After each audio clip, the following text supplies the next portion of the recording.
Okay, man, so with no further ado, we gonna talk about these Captain Save-A-Ho motherfuckers, man. Bitch, you want all this pimping you can't afford. Perform like a punk, but wanna win his reward. Some suckers give you points, but bitch, you never scored. If you ain't paying pimping, then bitch, you getting ignored. Okay, I'm so sick of these. I got a million Captain Save-A-Ho stories, man, because you know, being a fly motherfucker, being the pimping, being witty, intelligent, you know what I mean, handsome, looking good, smelling good. I mean, hey, they always feel the need to pull their cape out, especially, you know, when they not getting no action.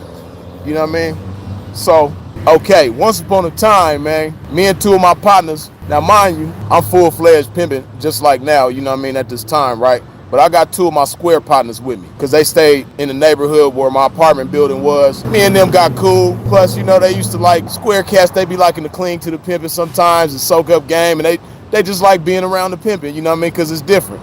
So we go to Saddle Ranch at Universal CityWalk. Those of y'all not familiar with that, it's in the Studio City area of LA, San Fernando Valley. They got Universal Studios right there. Right next to Universal Studios, they got Universal CityWalk. So we going into the Saddle Ranch. When we walk up to the line, it's this black girl. She kind of tall with the heels on. She about 6 feet tall. She taller than me. When we walk up, it's her, and she got a little short, pudgy little Mexican girl with her.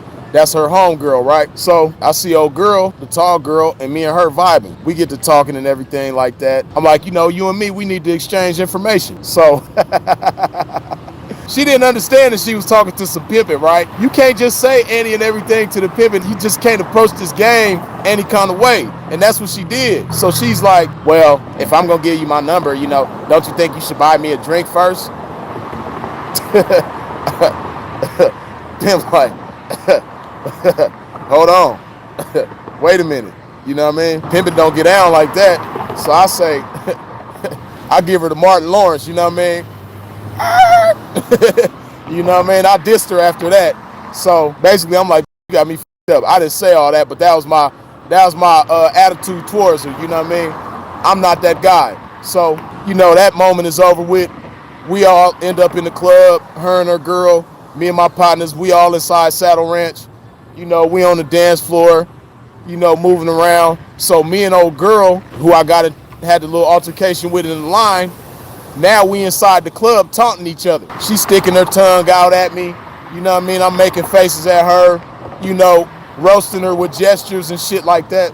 Fast forward to the end of the night. Saddle Ranch is closing. They shutting everything down, so everybody exiting and shit, right? Mind you, keep in mind, this is before Health and Fitness Freeze. So Freeze ain't working out. Freeze is an average build.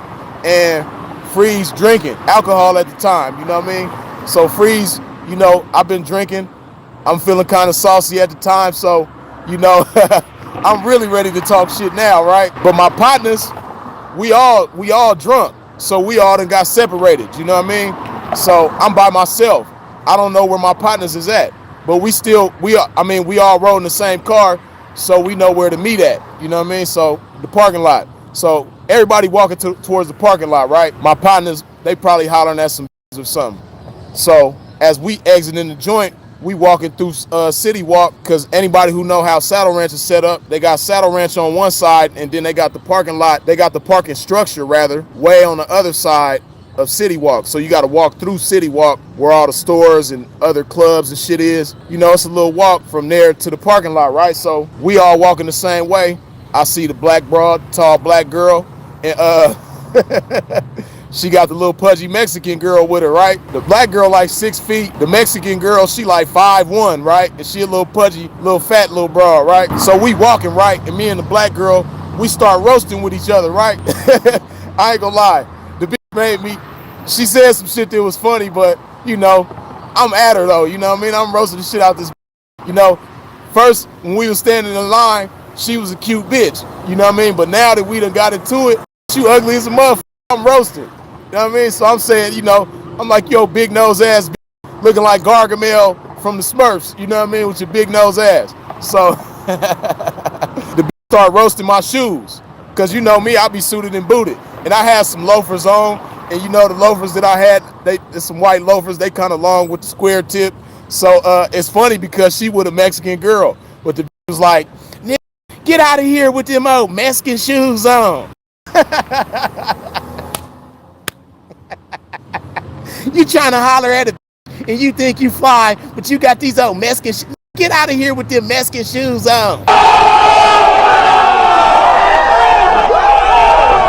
I'm like, you know what I mean? You should feel honored and privileged that a fly motherfucker like me is even talking to your dusty ass, right? So it was funny because the little her little homegirl, right? She turned into her bodyguard.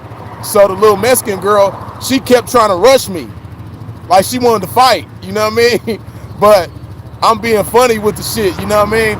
I'm taunting their ass and I'm joking, I'm roasting. I got both of these bitches mad now, right? But the Mexican girl kept trying to rush me. And every time she tried to rush me, I'll run and keep taunting her while I'm running like, ha ha, you little fat bitch. Ha ha, you know what I mean? So I'm doing all this, right? Why these bitches set a pimp up cold in the motherfucker? I can't even lie to you. Hey, these bitches set me up so cold, right? This shit was funny as a motherfucker. Right? I don't know how they got me like this. You know, Pimp was inebriated at the time. I'm a little saucy, I'm a little tipsy, so maybe that's how they got me. But this what they did, right? Me and the black girl, we going back and forth. You know what I mean? I'm roasting the shit out the.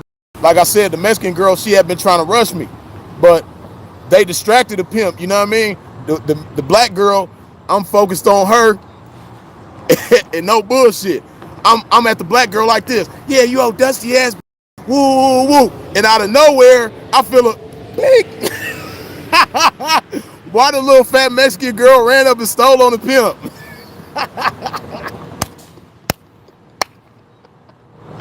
Hey, she really ran up and stole on the Pimp, man. That shit had me dying. You know what I mean? I'm talking about her little ass. It's like, I think she was so short. I think her little ass had to run and jump to do the shit. She came running and the jumped in the air and stole on the Pimp.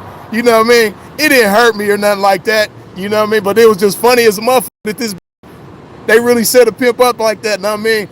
It's like they got to a huddle or something when I wasn't looking. It was like, yeah, you know what I mean? I'm going to distract this motherfucking ass. While I'm distracting him, you going to run up and steal on his ass. I swear to you, that's how I felt. It felt like they really plotted on the shit, right? But I'm so drunk and I'm so feeling myself, you know what I mean? I ain't even get mad at that shit. I'm still roasting. You know, now I start roasting her little fat ass too. You little fat ass bitch, you know what I mean? You think you done did something, know what I mean? And this is what I did say. I'm like, yeah, you know, you lucky that we up here in CityWalk where all the security and police is, you know what I mean? You really need your little fat ass whoop for stealing on the Pimp, you punk ass.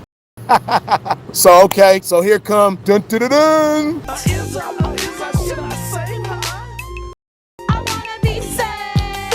Here come Captain Save-A-Ho, right? Some little short, he like right here up to me, you know what I mean? He like 5'5" or some shit like that, right? So this little he come up and he trying to holler at the black broad, but he getting frustrated because I got the black attention because I got her upset, you know what I mean? She angry. So me and her still roasting back and forth. The little Mexican talking shit. Yeah, that's why I stole on your motherfucking ass. The Mexican, she feeling herself now because she just stole on the Pimp, you know what I mean? So dude, he on the side, he telling the black sweet nothings in her ear. Damn, baby, you so fine. I need to get with you. You need to get with me, you know what I mean? We need to talk. I'm trying to get to know you. What's up, baby? He don't even exist. The don't even know he's there because she's so focused on me. I got her hot. She boiling hot like fish grease, you know what I mean? So the like I said, he start getting frustrated. So he like, man, why don't you leave him alone, man? Why don't you leave him alone, man? Just go on about your business, man. Leave these females alone, man. They some women. In my mind, I'm like, this old sucker ass. So at first, I'm not paying him no mind. So now he getting even madder because I'm not paying him no mind. The bitches ain't paying him no mind. I'm roasting the shit out these bitches. They trying to roast me, but I got them hot in the motherfucker. So the come again, he like, man, why don't you leave him alone, man? Why don't you just go on about your business, man? I said, hey, man, first of all, these bitches is disrespectful than a motherfucker. You know, the little fat one right there, she done stole on her, you know what I mean? She lucky I don't do something to her motherfucking ass. But you know, I'm a gentleman and I'm keeping it cool. So I didn't say nothing about what I was gonna do to the bitch. I just said that she's fortunate that I didn't do nothing to her because the bitch put her hands on me, you know what I mean? So Captain Save-A-Ho, the square, the sucker, he desperate. He trying to get in the mix, you know what I mean? He trying to become relevant in this situation. So what he does is, when I said that to him, now he like, so you wanna put your hands on a woman, huh? You wanna put your hands on a woman? I'm like, hold on, dude. First of all, ain't nobody even talking to you. Second of all, I ain't say nothing about putting hands on nobody. So he keep going with that. He trying to stay relevant in the situation. So he like, oh yeah, man, you wanna put your hands on a woman, man? come on, put your hands on me. I'm a man. Come put your hands on me. All right, pause. And he a square. He don't know he dealing with some pimping. Like, come on, man. It ain't even, you turning it into something totally different. It's not even nothing like that. What is you on, dude? So now it done turned into a totally different situation where the bitches, they totally out the picture now. They probably done made it to their car or something, you know what I mean? So now it's just me and this little bitty dude. Now the little bitty dude, he all in my, well, I want to say my face, but he ain't. He like right here. So you remember that scene on Bad Boys when Martin Lawrence was all in the face, the chest. John Sally was this tall and Martin Lawrence all in his chest. Like, that's how this situation was. So I got this little bitty in my chest like this, and now he want to gangbang on me. This little bitty nigga looking me up and down like, nigga on Pyro, I'll knock you out. I will knock you the fuck out.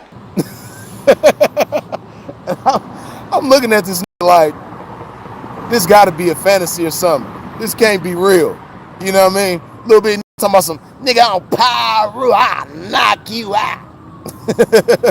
So I say, first of all, dude, let's get this understood. Nobody is afraid of you. I'm not afraid of you at all. And then I say, furthermore, you want to fight me over some, you don't even know these names. You don't know where they from. You don't know no information about these, and you trying to fight me, and we both gonna end up in jail, and ain't neither one of these finna send neither one of us a dime, write us a letter, pay us one visit, show up to a court date. They not finna do none of that. This little bitty motherfucker like, I'm a two-striker and what? No, you not. You are not no two-striker, dude. Stop. Because if you really was a two-striker, you're not gonna risk a third strike over some bras that you don't know. And even if you was a two-striker, I'm still not scared of you. I'm just not finna fight you over these dusty ass who neither one of us even knows. Like, I don't give a fuck. You can have 20 strikes. I'm not scared of that. So now I'm like walking away, but he following me and he like trying to, you know, keep the situation sparked or whatever. And we get to the parking structure, and this was weird because he hollering all this Pyro stuff, and we get to the parking structure and some big ass Crip, like, I ain't gonna lie, this was on swole. He got a blue Pro Club on, and he get off the elevator and he see his homeboy, the little Pyro dude, yelling at me. Come to find out they buddies. And, he come up to his little Pyro homie and he like, what's up, cuz? You got a problem, cuz? You got a problem, cuz? What's up with it, cuz? He like super cripped out, you know what I mean? He like, yeah, blood, this right here, blood. I'm finna have to knock this. Mind you, this little the dude is this tall. He telling the Crip like, yeah, blood, to knock this out, blood. He disrespecting me, blood. On Pyro, about to knock this out. So I'm like, this shit is weird to me because I'm like, damn, is the pimping that powerful? Is the pimping like that much of a threat? You know what I mean? To these squares, I got the Crips and the Bloods teaming up together to go against this pimping. You know what I mean? I'm like, damn, this shit is crazy. But what it boiled down to is I'm standing there, you know, ready for it to go down, and they ended up leaving. And after they ended up leaving, that's when my little square partners, they magically surfaced. And I'm like, man, where the fuck was y'all at? You know what I mean? The Crips and the Bloods and the Pyros, they coming together, you know what I mean? Try to get this pimping, you know what I mean? Where the fuck was you square motherfuckers at? And they was hollering at some bitches. So that's how that situation played out, man. That's the type of shit that the pimpin' got to look out for when you out moving around, man. It's like, you know, the world is against you. Even if they don't know that that's what your agenda is, even if they don't know that you some pimping, they gonna hate anyway, because whether or not they know that you some pimping, what they do know is that you the flyest motherfucker around. And once they get to talking to you, they understand that you talk like nobody else around there. So they just gonna hate, man. Dig this. Yeah. I been stroking relentless to get waves like this. I spoke into existence for her to pay like this.